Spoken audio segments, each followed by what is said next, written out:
আল্লাহর পয়গম্বর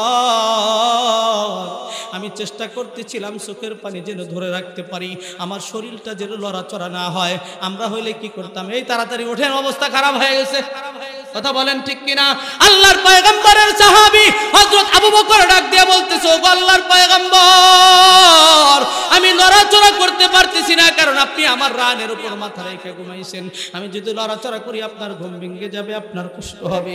আমি নবী, আপনি নবীকে আমি আবু বকর কষ্ট দিতে পারবো না, এই জন্য আমি এক বিন্দু মাত্র নড়াচড়া করতেছিলাম না। কিন্তু পরিস্থিতি এমন হয়ে গেল, ব্যথার তীব্রতায় পরিমাণ বাইরে গেল।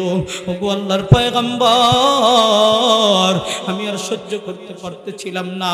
হঠাৎ করে আমার অজান্তেই আমার চোখ বেয়ে আপনার গালের উপরে এক ফোঁটা চোখের পানি পড়ে গেছে।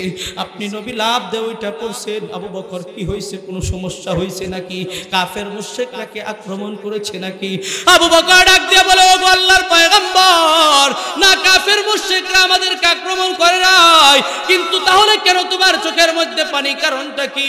আল্লাহর পয়গম্বরকে বলতেছে, ও আল্লাহর পয়গম্বর আমি কেমনে আপনাকে বলি, বিষয়টা বুঝতে পারতেছি না। আপনাকে তো আমি কষ্ট দিয়ে ফেললাম, আল্লাহর কাছে কি জবাব দেব? আবু বকরকে বলতেছে, না কোনো সমস্যা নাই, বলো কি সমস্যা হয়েছে? আল্লাহর পয়গম্বরকে আবু বকর ডাক দিয়ে বলে, ও আল্লাহর পয়গম্বর দেখেন আমার পায়ের মধ্যে কিসে যেন কামড় দিছে, এখান থেকে ব্যথার তীব্রতা বাড়তেইছে, আমি আর সহ্য করতে পারতেছি না। আল্লাহর পয়গম্বর ডাক দিয়ে বলে, আবু বকর তুমি তোমার পাটা এদিকে আনো। আল্লাহর পয়গম্বরের দিকে যখন পাটা বাড়ায় দিছে, আল্লাহর পয়গম্বর দেখে সাপে পায়ের ভিতরে কামড় দিছে। আল্লাহর পয়গম্বর বলে, তোমার কোনো টেনশন করা লাগবে না। আল্লাহর পয়গম্বরের জবান মুবারক থেকে একটু থুতু মুবারক বের কইরা আল্লাহর পয়গম্বর আঙ্গুল দিয়া আবু বকরের ওই জায়গার মধ্যে লাগাই দিলেন। আবু বকর বলেন, আল্লাহর পয়গম্বরের থুতু লাগাইতে দেরি, আমার ব্যথা ভালো হইতে আর এক সেকেন্ড সময় লাগে নাই। আল্লাহু আকবার বলেন। আল্লাহর পয়গম্বরের জবানের মধ্যে বরকত ছিল রে ভাই, শুধু আল্লাহর পয়গম্বরের জবানের মধ্যে বরকত ছিল তাই না, আমরা মানুষেরা এত সুন্দর, আপনার বিবি এত সুন্দর কাপড় চোপড় পরিধান করে থাকে, কিন্তু বিবি যখন ঘামে বিবির শরীর থেকে গন্ধ আসে। কথা বলেন ঠিক কিনা? আপনি প্রাণের স্বামী এত সুন্দর সাজসজ্জা করে থাকেন, কিন্তু গরমের দিনে আপনি যখন ঘামেন আপনার শরীর থেকে ঘামের গন্ধ আসে। কথা বলেন ঠিক কিনা? কিন্তু আল্লাহর পয়গম্বরের শরীরের ঘামের কোনো গন্ধ ছিল না, বরং কেমন ঘ্রাণ ছিল। আল্লাহর পয়গম্বরের শরীরের ঘামের মধ্যে কেমন ঘ্রাণ ছিল শুনবেননি? আল্লাহর পয়গম্বরের শরীরের ঘামের মধ্যে পরিমাণ ঘ্রাণ ছিল যে মহিলারা, আল্লাহর পয়গম্বরের বিবিরা আল্লাহর পয়গম্বরের শরীরের ঘামগুলো শিশির মধ্যে বইরা রাখতেন। আমরা যেমন আতর বইরা রাখি, কেন বইরা রাখতেন?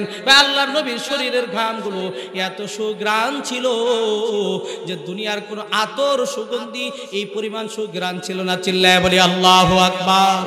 আল্লাহর পয়গম্বর যখন সফর থেকে বাসায় আসতেন, আল্লাহর পয়গম্বরের বিবিরা আল্লাহর পয়গম্বরের পায়ের ধুলাবালিগুলো আল্লাহর পয়গম্বরের পায়ের ধুলাবালিগুলো সুন্দর করে হেফাজত করে রেখে দিতেন। কেন রাখতেন? বলে যে আমাদের যদি চোখে কোনো সমস্যা হইতো, অনেক সময় হয় কিনা জোরে বলেন, চোখের ড্রপ আমরা ব্যবহার করি, আল্লাহর পয়গম্বরের এই পায়ের ধুলাবালিগুলো রেখে দিত। বলে যে চোখে যদি সমস্যা হইতো আমরা তখন কি করতাম? এই ধুলাবালিগুলো সুরমা হিসাবে, ঔষধ হিসাবে ব্যবহার করতাম। আল্লাহু আকবার বলেন।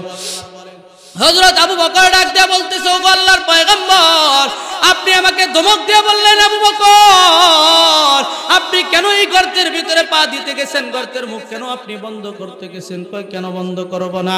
আল্লাহর পয়গম্বর ডাক দিয়ে বলে, ছোট্ট একটা কথা শোনো আবু বকর, ছোট্ট একটা কথা শুই না যান। এই গর্তের মধ্যে হাজার হাজার বছর যাবত একটা সাপ অপেক্ষা করতেছিল আমি নবীকে এক নজর দেখার জন্য। তোমার পায়ের মধ্যে কামড় দিত না, কিন্তু যখন এই যে আমাকে দেখার জন্য অপেক্ষা করতেছে, দেখতে পারতেছে না, এই পরিস্থিতি হওয়ার কারণে মূলত তুমি যেন এই কি করো, এই গর্তের থেকে পাটা কামড় দিলে সরায় ফেলো, তখন যেন সে আমি নবীকে দেখতে পারে। চিল্লায় বলি আল্লাহু আকবার, জোরে আওয়াজ করে বলি আল্লাহু আকবার। ও বন্ধু মুসলমান, আল্লাহর পয়গম্বরের সাহাবী হযরত আবু বকর ডাক দিয়ে বলতেছে, হুজুর আমার সর্বশেষ ছোট্ট একটা কথা আপনাকে বলতে চাই। আল্লাহর পয়গম্বর বলতেছে, ঠিক আছে কি বলবা? বলতেছে, আপনি নবীকে আমি কি পরিমাণ মোহাব্বত করতাম।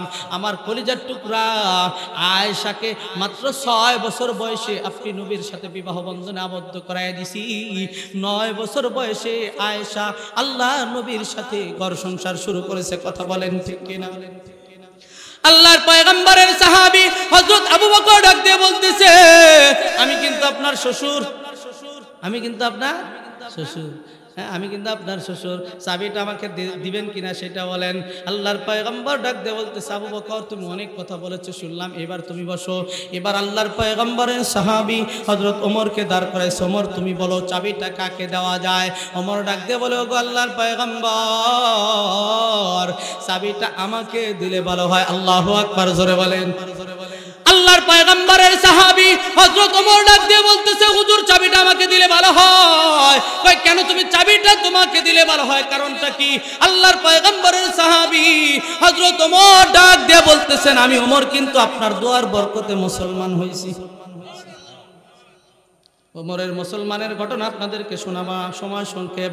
ওমরের মুসলমানের ঘটনা আজকে শোনানোর সুযোগ হবে না, কিন্তু হযরত ওমর বলতেছে, ওগো আল্লাহর পয়গম্বর দুইটা ব্যক্তির মুসলমান হওয়ার জন্য দোয়া করেছিলেন, তার মধ্যে আমি ওমর একজন। আর আমি ওমরকে আল্লাহ ইসলামের জন্য, দ্বীনের জন্য, আপনার সহযোগিতা করার জন্য আল্লাহ কবুল করে নিছে। আল্লাহু আকবার। আল্লাহর পয়গম্বরের সাহাবী হযরত ওমর ডাক দিয়ে বলতেছে, হুজুর আমি কিন্তু মুসলমান, আপনার দোয়ার ফসল। আল্লাহর পয়গম্বরের সাহাবী হযরত ওমর ডাক দিয়ে বলতেছে, শুধু তাই নয় গো আল্লাহর পয়গম্বর,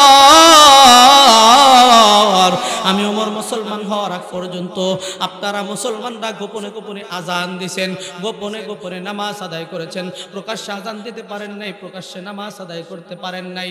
আমি ওমর যেদিন মুসলমান হইলাম, ওমর মুসলমান হওয়ার পর আমি ওমর খোলা তরবারি নিয়ে কাবার চত্বরে দাঁড়াইছিলাম।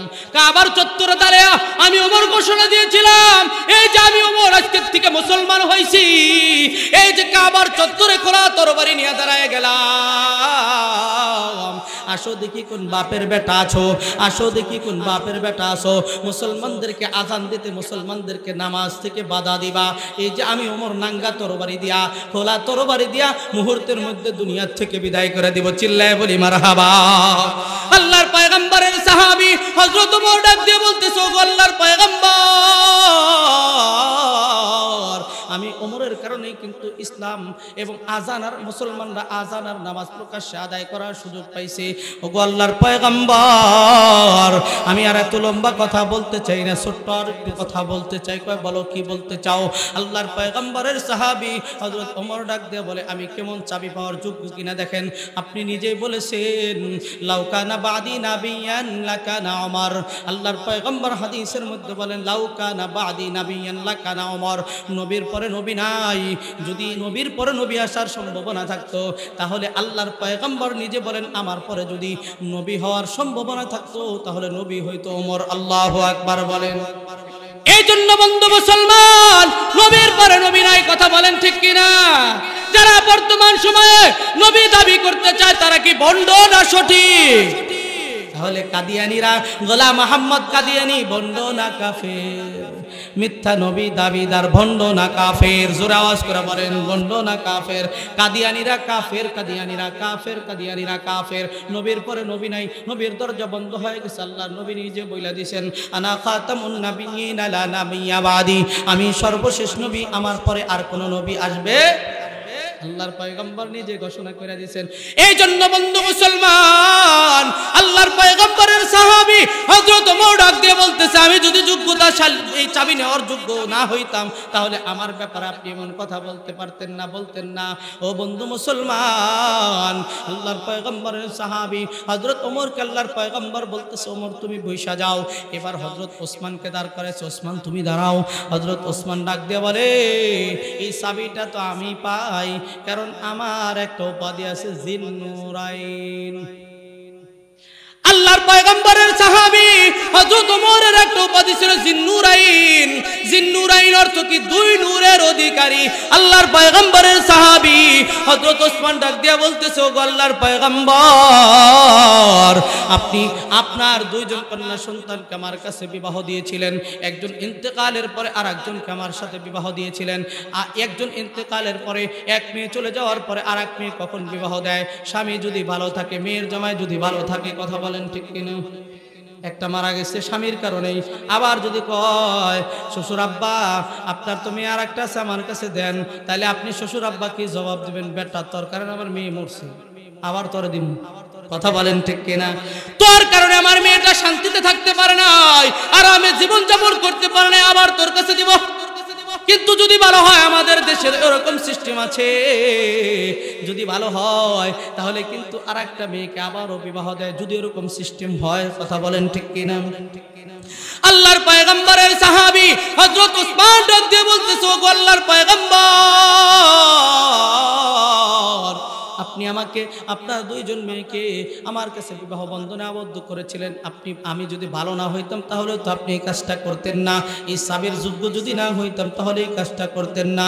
শুধু তাই নয়, ওগো আল্লাহর পয়গম্বর, আর একটা কথা আপনাকে বলে আমি বৈশা যাব। আল্লাহ তাআলা আমাকে এত সম্পদ দিয়েছিল, হযরত ওসমানের আর একটা উপাধি ছিল ওসমান গনি, গনিয়ুন শব্দের অর্থ ধনী। হযরত ওসমান অনেক ধনী মানুষ ছিল। আল্লাহর পয়গম্বরকে ডাক দিয়ে বলতেছে, ও আল্লাহর পয়গম্বর, আমার কিন্তু উপাধি গনি, মানে আমি ধনী। আমি ধনী ছিলাম, সেই জন্য আমার সম্পদগুলো শুধু বিভিন্ন কাজে ব্যবহার করেছে এমন না। আমরা বর্তমান সময়ে যেগুলো কইরা থাকি, আল্লাহ দেওয়া সম্পদকে যদি বলা হয় ভাই মসজিদে কাজ করা হবে, এই মসজিদে কাজের জন্য কিছু টাকা দান করেন, শুধু হুজুরদের কাম নাই, খালি টাকা চায়। ও বন্ধু মুসলমান, মসজিদটা তো আপনাদেরই করতে হবে, কথা বলেন ঠিক কিনা? জোরে আওয়াজ করে বলেন ঠিক কিনা? আল্লাহর পয়গম্বরের সাহাবী হযরত ওসমানকে বলছিল, আল্লাহর পয়গম্বরকে ডাক দিছে, টাকা পয়সা শুধু নিজের জন্য অন্যদিকে খরচ করছে এমন না, গুনাহের কাজে তো খরচ করি নাই, কিন্তু আমরা মসজিদে দান করতে চাই না, মাদ্রাসায় দান করতে চাই না, আসল জায়গায় দান করি। এটা বললাম কিন্তু আমি এমনিই বলছি, দান করি না তো আসলে এটা আপনারা মনে করেন। আসল জায়গায় খরচ করি, সেটা হলো গুনাহের মজমায়।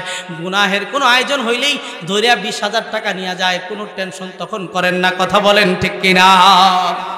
এই জন্য বন্ধু মুসলমান, হযরত ওসমান ডাক দিয়ে বলতেছে, ও আল্লাহর পয়গম্বর, আমাকে আল্লাহ যেমন সম্পদ দিয়েছিল, আমার সম্পদগুলো দ্বীনের জন্য, ইসলামের জন্য বহু টাকা পয়সা যখন যেভাবে বলেছেন খরচ করার চেষ্টা করেছি গো আল্লাহর পয়গম্বর। এই কথা বইলা হযরত ওসমান বলতেছে, হুজুর আমার আর কোনো কথা নাই। এবার হযরত আলীকে দাঁড় করাইছে, আলী তুমি বলো চাবিটা কাকে দেওয়া যায়? আল্লাহু আকবার, জোরে বলেন, জোরে আওয়াজ করে বলেন না ভাই, আল্লাহু আকবার। আল্লাহর পয়গম্বরের সাহাবী হযরত আলী ডাক দিয়ে বলতেছে, হুজুর এ পর্যন্ত 3 জনকে দাঁড় করাইছেন, 3 জন যে পরিমাণ নিজেদের দাবির কথা উত্থাপন করেছে, নিজেদের হকের কথা উত্থাপন করেছে, আমি এদের 3 জনের থেকে বেশি হকদার। আল্লাহু আকবার বলেন। কেন তুমি বেশি হকদার? কারণটা কি? আল্লাহর পয়গম্বরের সাহাবী হযরত আলী একদম নিজের জীবনের শুরু থেকে বলতে চায়। আমরা জানি হযরত আবু বকর সর্বপ্রথম মুসলমান, কিন্তু বালেক পুরুষদের মধ্যে সর্বপ্রথম মুসলমান হযরত আবু বকর, কিন্তু সর্বপ্রথম মুসলমান হয়েছেন হযরত আলী। হযরত আলী হলো সর্বপ্রথম মুসলমান। আল্লাহর পয়গম্বরকে ডাক দিয়ে বলতেছে, ও আল্লাহর পয়গম্বর, আমি কিন্তু সর্বপ্রথম মুসলমান, একদম ছোটবেলায় মুসলমান হয়েছি, আমার জন্য দ্বীন আর ইসলামের খেদমত যেভাবে আপনি চাইছেন সেইভাবেই নিতে পেরেছেন, কখনো আপনার কথার বিরোধিতা করি নাই। ও আল্লাহর পয়গম্বর, শুধু তাই নয়, আপনি আমাকে কি পরিমাণ মোহাব্বত করতেন আর ভালোবাসতেন। আপনার আদরের কলিজার টুকরা সন্তান, সবচেয়ে ছোট সন্তান, ছোট মেয়ে ফাতেমা, এই ফাতেমাকে আমি আলীর কাছে কিন্তু বিবাহ দিয়েছিলেন, কথা বলেন ঠিক কিনা? সুতরাং আমি আপনার মেয়ের জামাই। আবার ফাতেমাকে আপনি তো জানেন, ও সাইয়্যিদাতুন নিসাই আহলিল জান্নাহ ফাতেমা, ও আল্লাহর পয়গম্বর ফাতেমাকে কয়, ফাতেমা জান্নাতের সকল রমণীদের সর্দারিনী হবে। আল্লাহু আকবার। আমি কে? জান্নাতের সকল মহিলাদের যিনি সর্দারিনী হবে ফাতেমা, এই ফাতেমার স্বামী কিন্তু আমি আলী। ও বন্ধু মুসলমান, আবার ডাক দিয়ে বলতেছে, ও হুজুর আমার, আমি আর একটা কথা আপনাকে বলবো। আমি আরো দুইজন মানুষের বাবা, যিনি হইলেন হাসান এবং হুসাইন। হাসান এবং হুসাইন আল্লাহর পয়গম্বর ছোট বাচ্চাদের মধ্যে সবচেয়ে বেশি মোহাব্বত করতেন হাসান আর হুসাইনকে। আল্লাহর পয়গম্বর বলেন, আমি হাসান আর হুসাইনকে কেমন মোহাব্বত করতাম জানোনি? আমি হাসান আর হুসাইনকে এই পরিমাণ মোহাব্বত করতাম, আমি যখন নামাজের মধ্যে দাঁড়ায়া, আমি যখন নামাজ পড়তে থাকতাম, সেজদা দিতাম, সেজদা দেওয়ার পর হাসান আর হুসাইন আমার পিঠের মধ্যে উঠে যাইতো, ঘোড়া বানাইতো আমাকে। আমি নবী হাসান আর হুসাইনকে কি পরিমাণ মোহাব্বত করেছি, আমি নবী সেজদায় থেকে মাথা উঠাই নাই। কেন উঠাই নাই জানো রে? এই জন্য উঠাই নাই, কারণ আমার পিঠের থেকে হাসান আর হুসাইন পড়ে যাইতে পারে, আর হাসান হুসাইন যদি পড়ে যায় ব্যথা পাইতে পারে। এই জন্য আমি নবী হাসান আর হুসাইনের জন্য নিজের সেজদাটাকে লম্বা করে ফেলছি। আল্লাহু আকবার বলেন।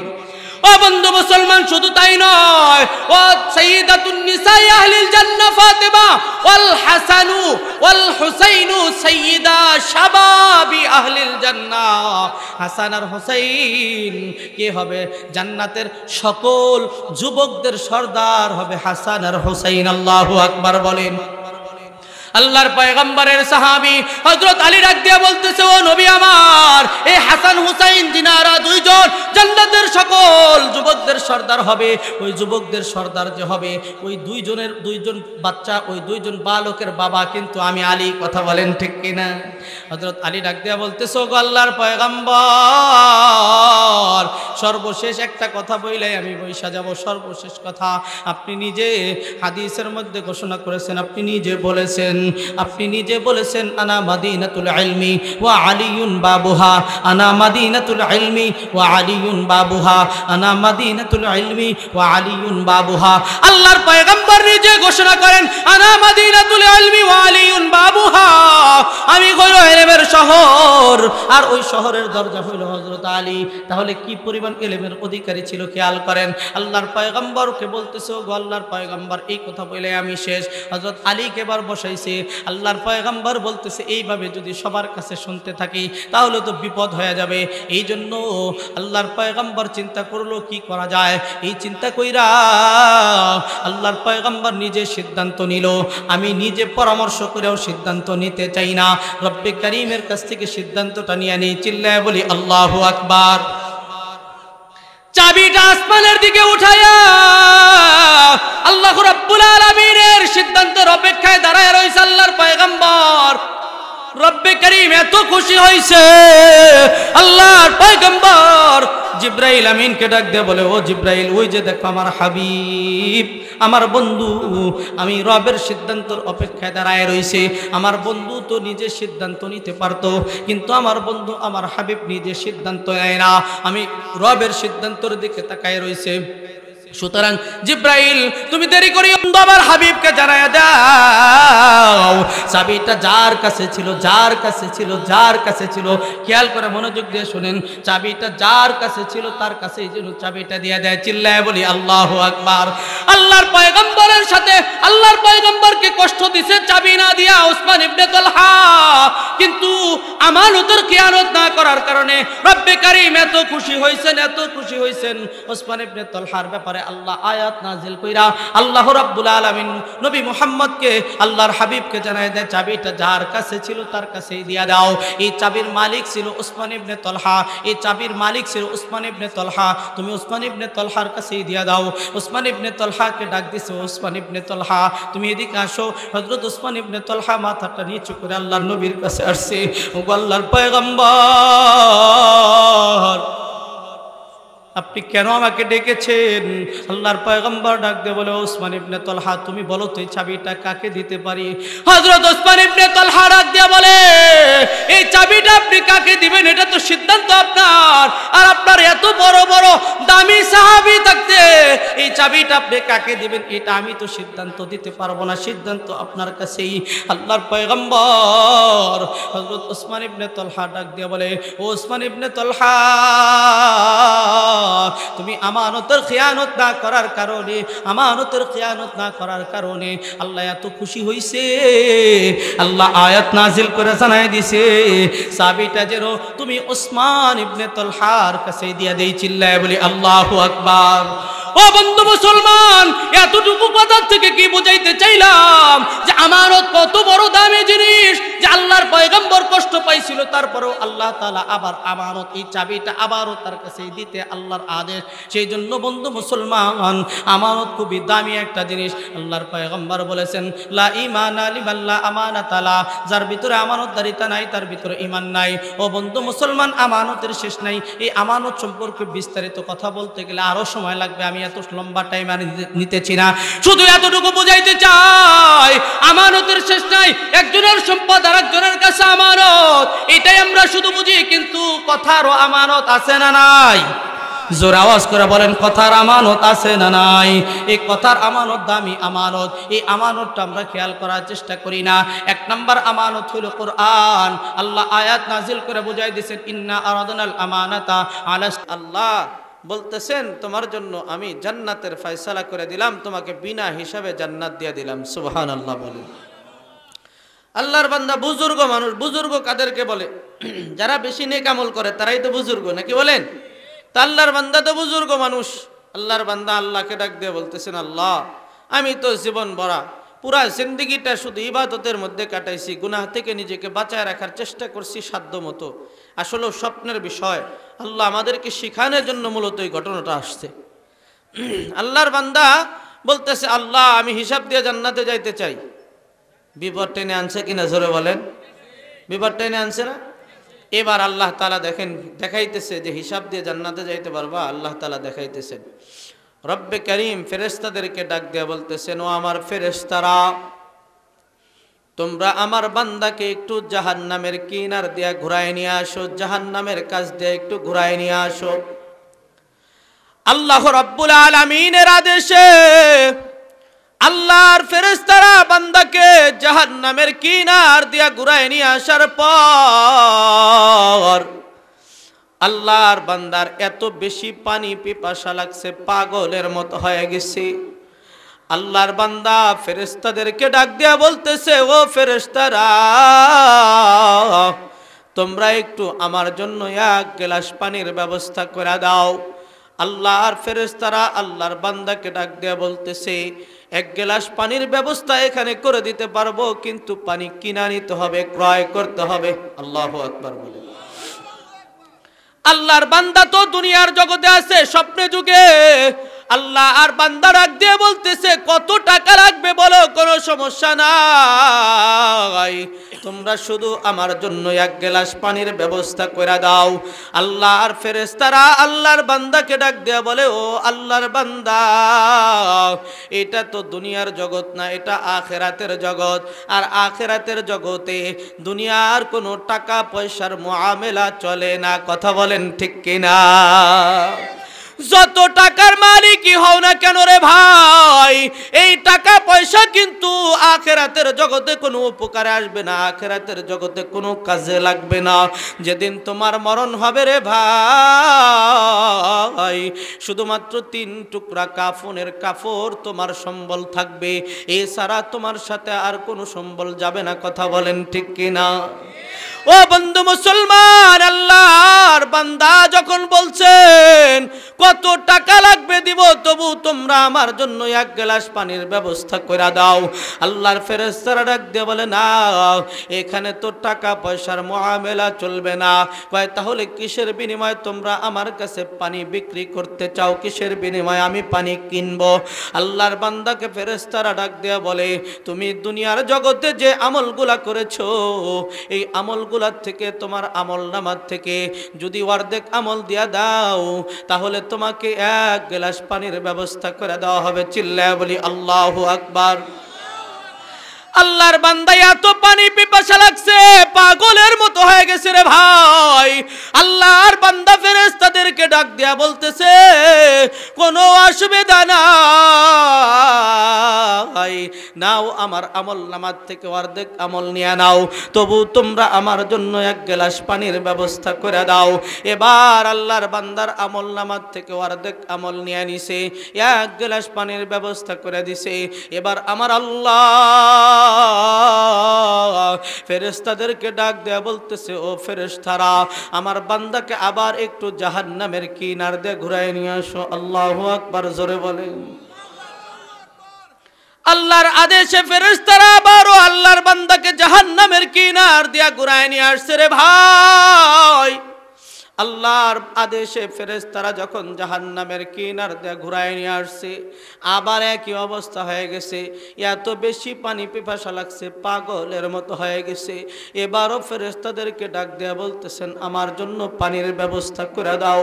আল্লাহর বান্দাকে ফেরেশতারা ডাক দেয়া বলে, পানির ব্যবস্থা করতে পারবো, শর্ত আছে। কয় কি শর্ত? বলতেছে, তোমার আমলনামার মধ্যে যে আমলটুকু বাকি আছে, অর্ধেক আমল যেটুকু বাকি আছে, এই আমলটুকু যদি দিয়া দাও তাহলে তোমার জন্য আর এক গ্লাস পানির ব্যবস্থা করে দেওয়া হবে। এবার আল্লাহর বান্দা ডাক দেয়া বলে, আমল নামার থেকে আমল নিয়ে নাও, তবু আমার জন্য এক গ্লাস পানির ব্যবস্থা করে দাও। আমল নামার থেকে আমল নিয়ে নিছে, এক গ্লাস পানির ব্যবস্থা করে দিছে। আমার কথা যদি বুঝে থাকেন তাহলে সকলেই একসাথে জোরে আওয়াজে উত্তর দিবেন, আল্লাহর বান্দার আমল নামায় কি কোনো আমল আছে নাকি? জোরে আওয়াজ করে বলেন, আছে নাকি? এইবার আমার আল্লাহ ডাক দিয়ে বলতেছে, ও আমার বান্দা,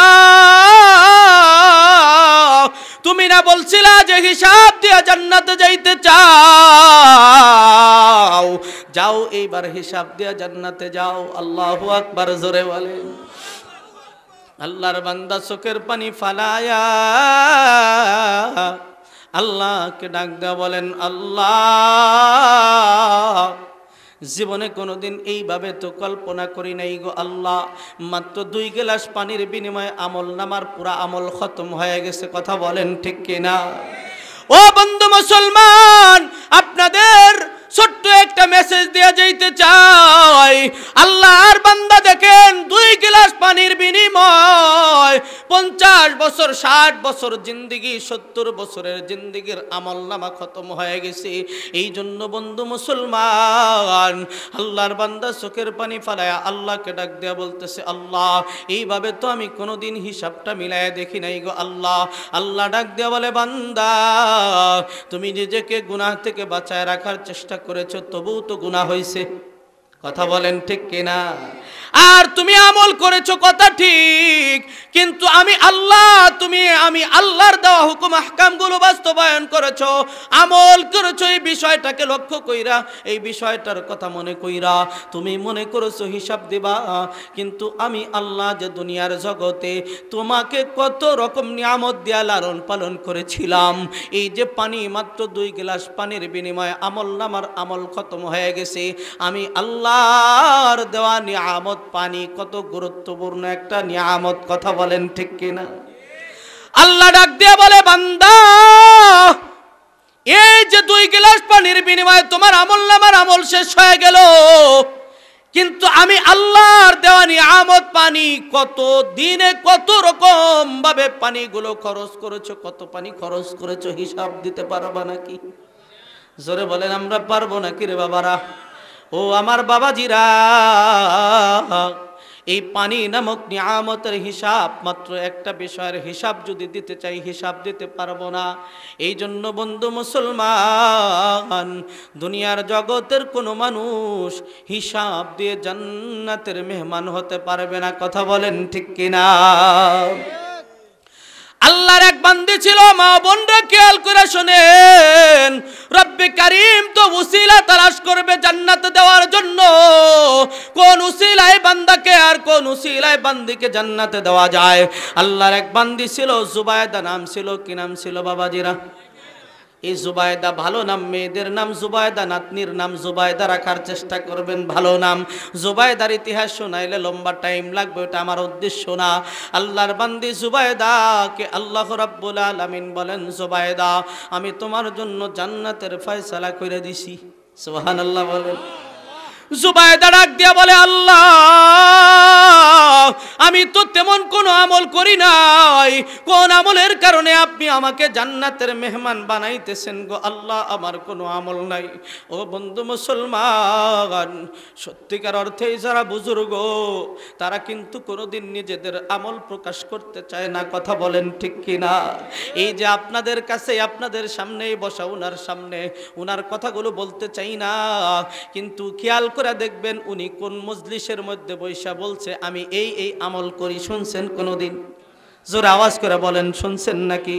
ও বন্ধু মুসলমান, যারা প্রকৃতপক্ষে বুজুর্গ তারা কোনোদিন নিজেদের আমল প্রকাশ করতে চায় না। আমল করে আল্লাহকে রাজি আর খুশি করার জন্য, আল্লাহ যেন রাজি আর খুশি হয় সেই চিন্তায়, সেই টেনশন নিয়ে সবসময় ব্যস্ত থাকার চেষ্টা করে।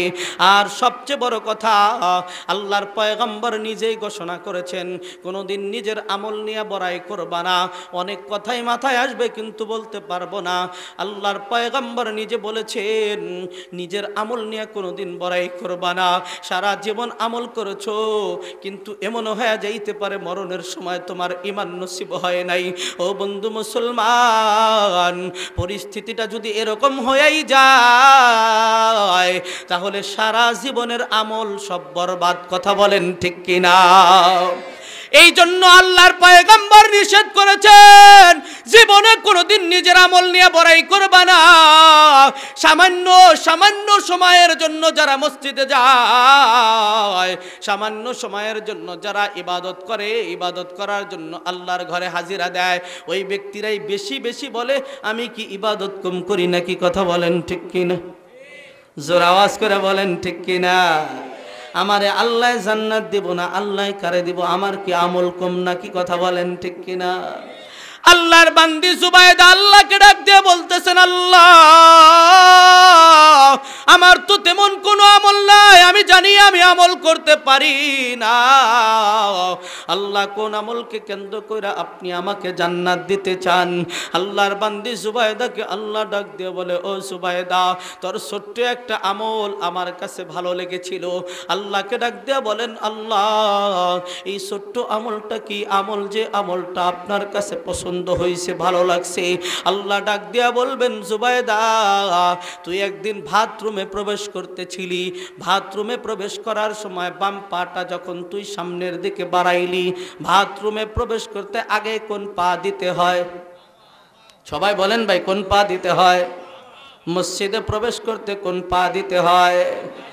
আল্লাহর বান্দি জুবাইদাকে আল্লাহ ডাক দিয়া বলেন, ও আমার বান্দি জুবাইদা, তুই একদিন বাথরুমের মধ্যে প্রবেশ করতেছিলি, বাথরুমে প্রবেশ করার সময় তুই যখন তোর বাম পাটা সামনের দিকে বাড়ায় দিলি, হঠাৎ করে তোর নজরে পড়লো তুই যেই জায়গাটার মধ্যে পাটা ফালাবি ওই জায়গার মধ্যে আল্লাহর ছোট্ট একটা মাখলুক, মাকড়সা হাঁটাহাঁটি করতেছে।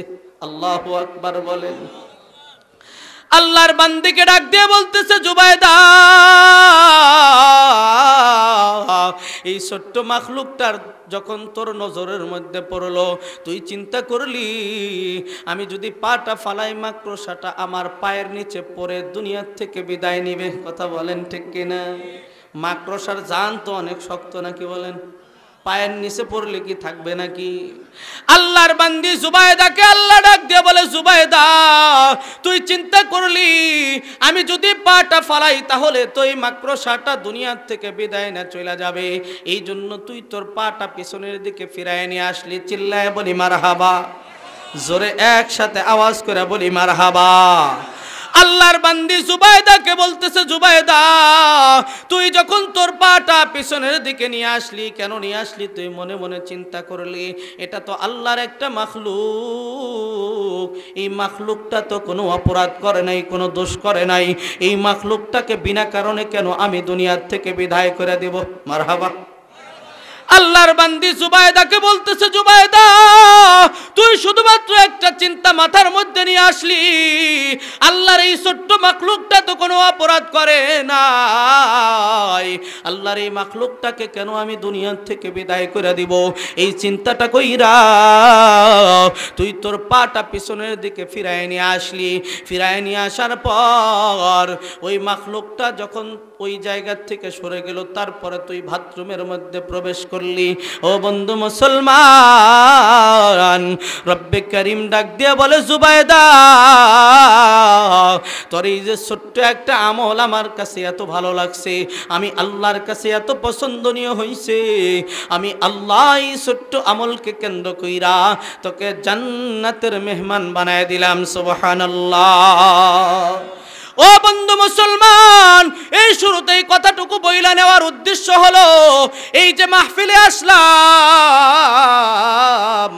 আল্লাহ এই মাহফিলকে আমাদের জন্য নাজাতের উসিলা বানাইতে পারে কি পারে না? একসাথে আওয়াজ করে বলেন, পারে কি পারে না?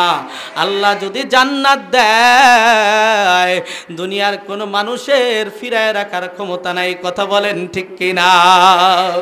এই জন্য বন্ধু মুসলমান, ও ভাইরা, এই এলাকায় আরো যে সমস্ত ভাইরা এখনো বাহিরে আছেন, বাড়িতে আছেন, আপনাদের অনুরোধ করতে চাই, আল্লাহর কাছে এই মাহফিল নাজাতের উসিলা হবে, এই আশা নিয়া, এই চিন্তা নিয়া সকলেই যদি মাহফিলে বৈশা যায়, যেহেতু এটা আপনাদেরই মাহফিল। কথা বলেন ঠিক কিনা? মসজিদের মাহফিল মানে আমাদের মাহফিল, এই এলাকার সকল মানুষের মাহফিল। যদি আমরা ঘরে বৈশা থাকি, মাহফিলে হাজিরা না দেই, আল্লাহ নারাজ হবে। কারণ তোমার মাহফিল কেন তুমি আসলা না? মেহমানদেরকে দাওয়াত দিলা, তুমি মেজবান কেন বাড়িতে ঘুমাইলা? কথা বলেন ঠিক কিনা? এই জন্য ভাইদেরকে বলতে চাই, যারা বাড়িতে আছেন, ঘরে বসে আছেন, অনুরোধ আপনাদের কাছে, অবশ্যই অল্প সময়ের ভিতরে মাহফিলে চলে আসবেন। আমরা যারা উপস্থিত হতে পেরেছি, আল্লাহ যেন আমাদের সকলকে কবুল করে নেয়। চিল্লায় বলি আমিন। যারা এখন উপস্থিত হতে পারে নাই, আল্লাহ যেন অতি সহজে আপনাদের এই মাহফিলে উপস্থিত হওয়ার তৌফিক দান করে। সকলেই চিল্লায় বলি আমিন। আমি আপনাদের সম্মুখে যে আয়াত তেলাওয়াত করেছি আর হাদিস তেলাওয়াত করেছি, হযরত উলামা ইকরাম অবশ্যই বিষয়টা বুঝতে পেরেছে। আমি একটা বিষয়ের উপর আলোচনা করার উদ্দেশ্যেই মূলত আপনাদের সম্মুখে আয়াত আর হাদিস তেলাওয়াত করেছি। আমি একটা বিষয়ের উপরই কথা বলে থাকি। আজকে আমার আলোচনার বিষয়বস্তু একদম সহজ, আপনাদেরকে শুরুতে বিষয়বস্তুটা শোনায় নেই, সেটা হলো আমানত। জোরে সবাই বলেন, কি বিষয়? আমানত। আমানত গুরুত্বপূর্ণ একটা বিষয়। কারণ নামাজ পড়ি, রোজা রাখি, হজ করি, যাকাত দেই, কিন্তু আমানতের বেলায় অবস্থা বড় খারাপ। কথা বলেন ঠিক কিনা? এই জন্য আজকে আমানতের বিষয়টার উপর ইনশাআল্লাহ আপনাদেরকে অল্প সময় কষ্ট দিব, আলোচনা করব। আপনারা যদি বসে থাকেন তাহলেই তো আলোচনা করা সম্ভব হবে না, আমারা রেখে চলে যাবেন না তো ইনশাআল্লাহ। আল্লাহ সবাইকে কবুল করুক, সকলে বলি আমিন। ও বন্ধু মুসলমান, আমি যে আয়াত তেলাওয়াত করেছি, শুরুতে আয়াতের তরজমা করতেছি। আল্লাহ আয়াতের মধ্যে কি বলেন? আল্লাহ তাআলা আয়াতের মধ্যে বলেন, ইন্নাল্লাহা ইয়া'মুরুকুম আন তু'আদ্দুল আমানাতি ইলা আহলিহা। আল্লাহ রাব্বুল আলামিন বলেন, ইন্নাল্লাহা, নিশ্চয়ই আল্লাহ তাআলা, ইয়া'মুরুকুম, তোমাদেরকে আদেশ করেছেন, আন তু'আদ্দুল আমানাতি ইলা আহলিহা, আমানতের হকদার যিনি, আমানতের হকদারকে আমানত যথাযথভাবে ফিরায় দাও, বুঝায় দাও, পৌঁছায় দাও। আল্লাহু আকবার বলেন। আমানতের হকদার যিনি, ওই হকদারকে যথাযথভাবে তার হকটা বুঝায় দাও, আমানত যথাযথভাবে তাকে বুঝায় দাও, পৌঁছায় দাও। আল্লাহু আকবার বলেন। আল্লাহ হাদিসের মধ্যে বলেছেন যে আমানত কি পরিমাণ দামি জিনিস, এটা এখানে বুঝতে পারবেন। আল্লাহর পয়গম্বর বলেন, লা ঈমানা লিমাল্লা আমানাতা লা, যার ভিতরে আমানতদারিতা নাই তার ভিতরে ঈমান নাই। আল্লাহু আকবার বলেন। আমানত কত বড় দামি রে ভাই! আল্লাহর পয়গম্বরের হাদিস অনুযায়ী একদম স্পষ্ট, আমানত কি পরিমাণ দামি জিনিস। আল্লাহর পয়গম্বর বলেছেন, যদি আমানতদারিতা না থাকে তার ভিতরে ঈমান থাকবে না। নামাজ পড়ে, রোজা রাখে, কিন্তু আমানতদারিতা নাই, আমানতের খেয়ানত করে, তার ভিতরে ঈমান নাই। ও বন্ধু মুসলমান, আল্লাহর